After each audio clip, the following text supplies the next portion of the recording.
साथियों नमस्कार। स्वागत है आपका हमारे यूट्यूब चैनल सब staff to clerk promotion bankers way में। आज का एक और एमसीक्यू आपके साथ लेकर आया हूँ क्योंकि एग्ज़ाम बहुत नज़दीक हैं और मैंने सोचा कि ज़्यादा से ज़्यादा एमसीक्यू प्रैक्टिस करवाई जाए ताकि हमारे सब स्टाफ भाई का किसी का फ़ायदा हो सके। पढ़ने में कोई हर्जा नहीं। ये ऑल बैंक के लिए एमसीक्यू लेके आता हूँ मैं। और अगर आप बोलो किसी पार्टिकुलर बैंक पीएनबी या बैंक ऑफ इंडिया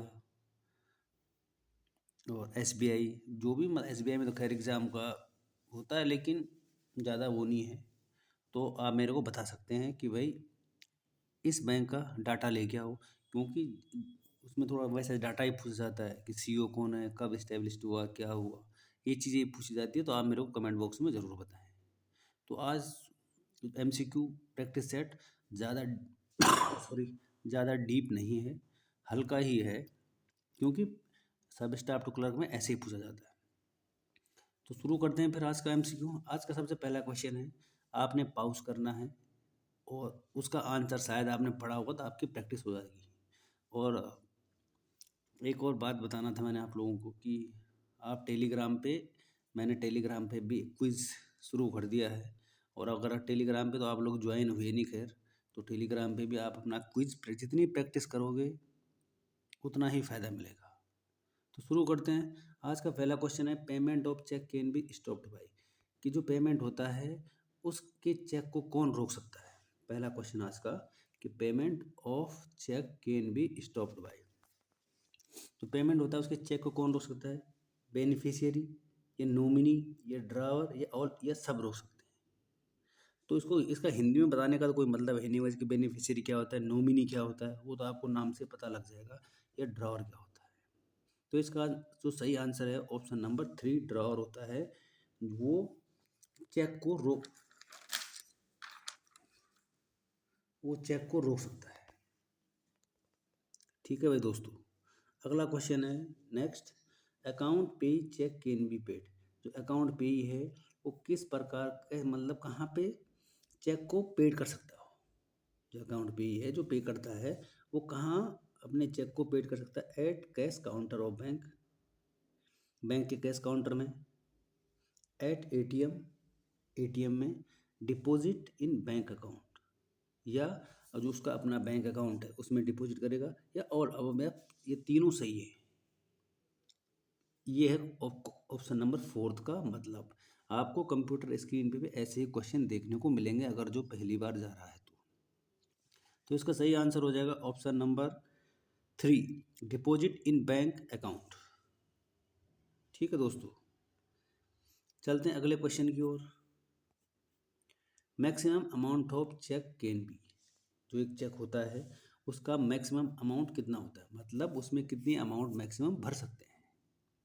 अगर आपको भाषा या लैंग्वेज में कोई दिक्कत आती है तो आप कमेंट बॉक्स में ज़रूर बता सकते हैं कि भाई हमारे को लैंग्वेज में दिक्कत आ रही है। वैसे मैं साफ और शुद्ध हिंदी में बताता हूँ, क्योंकि मैं जानता हूँ कि भाई हमारे थोड़ा दिक्कत तो होती है ना।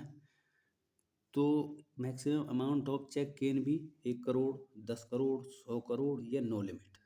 तो ऑप्शन आपने देखने भी है वहाँ पे कि यार सब अगर करोड़ में है और एक नो लिमिट है तो इसका आंसर हो जाएगा नो लिमिट, कि आप अकाउंट में कितनी भी चेक भर सकते हैं, बाकायदा आपके अकाउंट में रुपए होने चाहिए। अगला क्वेश्चन है, बैंक ड्राफ्ट इशूड बाय, जो बैंक का ड्राफ्ट है उसको इशू कौन करता है। प्राइवेट बैंक्स, जैसे प्राइवेट बैंक्स हो गए एचडीएफसी, यस बैंक, एक्सिस बैंक, आईसीआईसी बैंक, क्या वो ड्राफ्ट को इशू करते हैं। पब्लिक सेक्टर बैंक्स, जैसे जैसे हमारे बैंक हो गए उनको पब्लिक सेक्टर बैंक कहते हैं। एक होते हैं आरआरबी, जो रीजनल बैंक होते हैं, जो ग्रामीण बैंक होते हैं। इनमें से कौन बैंक ड्राफ्ट को इशू करता है, तो ये तीनों बैंक ड्राफ्ट को इशू करते हैं। इसका आंसर हो जाएगा ऑप्शन नंबर 4, ऑल अबव। ठीक है साथियों। अगला क्वेश्चन है, which is not a negotiable instrument. आपने एनआई पढ़ा होगा, नेगोशिएबल इंस्ट्रूमेंट, उसको मोटा मोटा थोड़ा पढ़ लेना, मैंने वैसे डाल रखा है वीडियो। प्ले लिस्ट में एनआई, उसको एनआई बोलते हैं, नेगोशिएबल इंस्ट्रूमेंट। 1881 का एक्ट है वो, 1881 का एक्ट है। तीन में से बोला कौन नहीं है? बिल ऑफ एक्सचेंज तो है, चेक भी है, और एक आता है प्रोमिसरी नोट, वो भी है, लेकिन इसमें से कौन नहीं है बोला? तो सबसे ऑप्शन नंबर ए है जो participating note. Participating note NI नहीं है, नेगोशिएबल इंस्ट्रूमेंट नहीं है, उसको बोलते हैं प्रोमिसरी नोट। ठीक है भाई। अगला क्वेश्चन है, a cheque whose validity period of presentation has already expire called. अगर कोई चेक है और उसका टाइम पीरियड एक्सपायर हो गया है तो उस चेक को क्या बोलेंगे? Bearer cheque, antedated cheque, stale cheque या पोस्ट डेटेड चेक? ये तो मैंने आपको चेक में भी आपको बता रखा है कि उसको क्या बोलेंगे। तो इसका आंसर होगा स्टॉल चेक। जो चेक एक्सपायर हो जाता है उसको बोलते हैं स्टॉल चेक। अभी तो याद करने की कोई रिक्वायरमेंट नहीं, आपने नोट्स में लिख देना है, और जब पेपर में आएगा तो उसको, क्योंकि चेक से भी क्वेश्चन आएंगे। अगला क्वेश्चन है, साइनिंग ऑन द फेस और back of the instrument is called. अगर आप किसी चेक पे साइन करते हो, और खाली इंस्ट्रूमेंट की बात बता रहा हूँ मैं, अगर आप चेक पे आगे फेस और बैक में साइन करते हो तो उसे क्या बोलेंगे? नेगोशिएशन, इंडस्टमेंट, मैच्योरिटी या एलॉन्ज? तो इसका आंसर होगा एलॉन्ज। एलॉन्ज बोलते हैं जब आप आगे और पीछे साइन करते हो नेगोशिएबल इंस्ट्रूमेंट के तहत। ठीक है। अगला क्वेश्चन है, who can cross a cheque. कौन चेक को क्रॉस कर सकता है? ड्रॉवर, फिर आ गया, या होल्डर, या बैंकर, या सब, इनमें से तीनों। कौन क्रॉस चेक को क्रॉस कर सकता है? तो इसका आंसर आ जाएगा ऑल अबव। जो ये सब ड्रॉवर भी, होल्डर भी और बैंकर भी चेक को क्रॉस कर सकते हैं। अगर समझ में ना आए तो आप कमेंट बॉक्स में ज़रूर बताएं। मेरी मेहनत आपके लिए रंग लाएगी, वैसे मैं तो यह उम्मीद करता हूँ आपसे, और मैं भगवान से प्रार्थना करता हूँ कि आप सब लोग क्लर्क बने। अगला क्वेश्चन है, when a cheque is dishonest due to insufficient funds it में अफेक्ट। अगर कोई आदमी है, उसने आपको चेक दिया और उसमें बैलेंस नहीं है, तो इसका क्या इफेक्ट पड़ सकता है? समझते हैं ना, कोई बोलता है चेक बाउंस हो गया बोला, तो अगर चेक बाउंस हो गया तो उसमें क्या क्या इफेक्ट पड़ सकते हैं देने वाले पे? पहला ऑप्शन है, punished with imprisonment up to 2 years. बंदे को 2 साल की सज़ा हो सकती है। अगला है, punished with a fine of twice the cheque amount. वो जो अमाउंट था, मान लीजिए उसने आपको 1,000 रुपये का चेक दिया, तो दोबारा आपको 2,000 रुपये का चेक देगा, डबल। ये भी प्रावधान है। ये दोनों, बोथ, दोनों हो सकते हैं उसके लिए, या ऑल अबव, या तीनों हो सकते हैं उसके लिए। तो इसका आंसर होगा ऑल अबव। उसको 2 साल की सज़ा भी होगी, उसको डबल फाइन भी भरेगा। ये भी हो सकता है और ये भी हो सकता है। ये पॉसिबिलिटी होती है कि वो 2 साल की सज़ा भी काटेगा और उसको डबल फाइन भी होगा। ठीक है दोस्तों, ध्यान रखना इस चीज़ को कि 2 साल की सज़ा और twice a fine, double fine भरेगा। अगला क्वेश्चन है, सब इम्पोर्टेंट क्वेश्चन है। क्वेश्चनों को ढूंढ के लाया जाता है कि जो प्रीवियस ईयर में आए हों, क्योंकि एग्जामिनर वहीं से उठाता है। ये वाला हाँ आज से 10 साल पहले आया था, ये वाला 3 साल पहले आया था, ये वाला पिछली बार आया था, तो बाकी आपकी मर्जी है। अगला क्वेश्चन है, validity period of demand DD. जो डीडी होता है, डिमांड ड्राफ्ट एंड चेक, ये वाला वो चेक है, CHEQUE। ये वो चेक है जो हमारा चेक होता है बैंक का। ये गलत लिख दिया है कि मतलब कितना पीरियड है डिमांड ड्राफ्ट का और चेक का एक्सपायर होने का।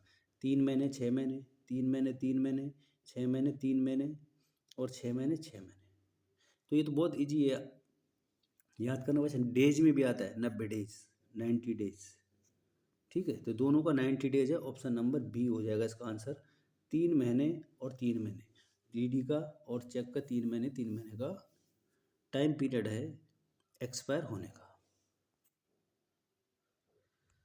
अगला क्वेश्चन है when the nature of the instrument is not clear called. इनमें से जो एनआई है ना, मैंने आपको बताया एनआई नेगोशिएबल इंस्ट्रूमेंट, उसका कौन सा इसमें टाइप नहीं है।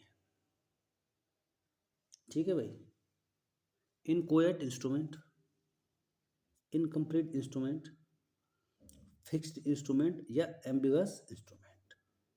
तो इसका आंसर है ऑप्शन नंबर 4, एम्बिगस जो एनआई है उसका ये पार्ट नहीं है। ठीक है भाई साथियों, अगला क्वेश्चन है a cheque presented on 1 February 2024 and dated 10 February 2024। अगर कोई चेक है आपने दिया है और उस पर डेट लिखिए 1 फरवरी 2024 और उस पे लिखिए 10 फरवरी 2024 और आपने 1 फरवरी 2024 को दे दिया है, तो उस चेक को क्या कहेंगे? वो जो चेक है उसको कहेंगे क्या? ये तो बहुत वैसे आसान है, लेकिन फिर भी क्योंकि चेक आपका 10 से पहले क्लियर नहीं होगा, क्योंकि डेट ही 10 तारीख की लिखी है उसमें, तो 10 से पहले क्लियर तो होगा नहीं। तो उस चेक को bearer cheque, antedated cheque, stale cheque या पोस्ट डेटेड चेक, उसको कहेंगे पोस्ट डेटेड चेक। लेकिन एक क्वेश्चन और ऊपर आया था स्टॉल चेक, उसको क्या कहेंगे? वो कमेंट बॉक्स में आपने जरूर लिखना है कि उसको क्या कहेंगे, अगर आपको याद हुआ तो। ठीक है साथियों, अगला क्वेश्चन है what is the full form of MDR. Full form पे ज़्यादा से ज़्यादा ध्यान दिया जाए, क्योंकि कॉमन फुल फॉर्म है, ये जरूर आएंगी। Micro discount rate, minimum discount rate, monthly discount rate, ये इनमें से कोई नहीं। एमडीआर, तो एमडीआर का होगा मिनिमम डिस्काउंट रेट। एमडीआर की फुल फॉर्म होती है मिनिमम डिस्काउंट रेट। ठीक है साथियों, अगला क्वेश्चन है what is the full form of GDP. GDP तो आपको आता ही होगा वैसे कि जीडीपी की फुल फॉर्म क्या है। तो जीडीपी की फुल फॉर्म होती है gross development process, growth development process, gross domestic product और ग्रॉस डोमेस्टिक प्रोसेस। दिमाग थोड़ा को लगाना है और वीडियो को पॉज करना है, और कितनों ने तो ऑप्शन नंबर ए दे दिया होगा। देखना है कि जी का क्या है, डी का क्या है और पी का क्या है। तो इसका आंसर है gross domestic product, option number C. अगला क्वेश्चन है what is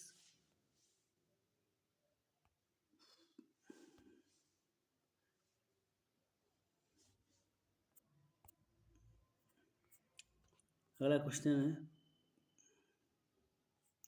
what does T stand for in ATM. कि एटीएम में जो एटीएम होता है उसमें टी की फुल फॉर्म क्या है। ये मैं पहले भी दे चुका हूँ आपको, लेकिन मैं बोला एक बार रिवाइज करवा देता हूँ, क्या पता। ट्रांसफ़र, ट्रंक, टेलर और ट्रांजैक्शन। अब तीनों टी से है, तो आपने इस टी की फुल फॉर्म बतानी है कि टी की फुल फॉर्म क्या है। तो टी की फुल फॉर्म हो जाएगी टेलर, TELLER। आसान है, सिंपल है। CTS चेक बैंक में कब है? जो CTS चेक होता है ना, प्ले लिस्ट में CTS की भी आपको क्लास मिल जाएगी कि CTS चेक बैंक में कब आया। तो CTS चेक बैंक में आया 2009 में, 2010, 2005 और 2004। तो CTS बैंक में आया था 2010 में। How many digits in IFSC code, की जो IFSC कोड में कितने डिजिट होते हैं, इसको भी मैं आपको पहले करवा चुका हूँ कि IFSC कोड में कितने डिजिट होते हैं। 9, 8, 11, 12। तो IFSC कोड में डिजिट होते हैं ओनली 9।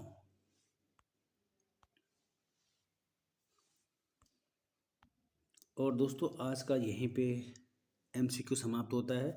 ज़्यादा बड़ा इसलिए नहीं लाता कि टाइम नहीं होता, कि किसी ने बैंकों में काम करना है, कहीं क्लास है, कुछ है, तो इसलिए थोड़ा टाइम कम मिल पाता है, इसलिए आपको क्लास छोटी ही दी जाती है, क्योंकि आपके पास सुनने का टाइम वैसे कम ही है।